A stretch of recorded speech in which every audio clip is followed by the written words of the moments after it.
1935年，红茶是台湾最受欢迎的农产品，成为进贡日本皇家的线上茶。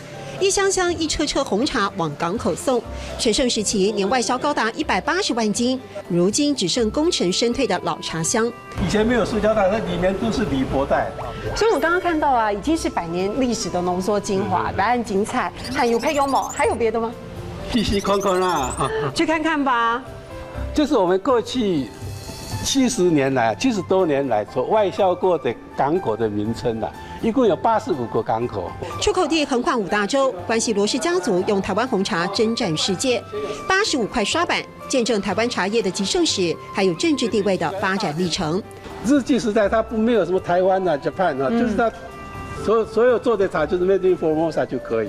我们刚光复的时候，所有的茶叶都是 Made in China。你看这一张台湾 Free China， 就是50年代。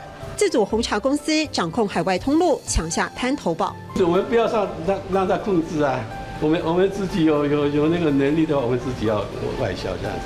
但外销市场却在台湾退出联合国后大受影响，茶包的诞生更让传统制茶业面临冲击。因为我们是手裁哈，我们做的是很漂亮，但是那个在 T-Bag 流行的时候都要捣碎嘛哈，它没有什么卖点。立刻调整产品路线，引进日本煎茶技术，拼一股自制能力，又发展绿茶，短短4年站稳12000斤的年销量。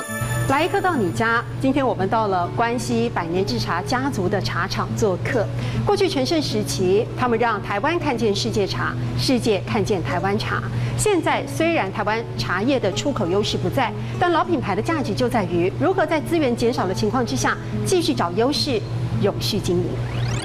还有配优某，一次空啊！还有配优某，一次空啊！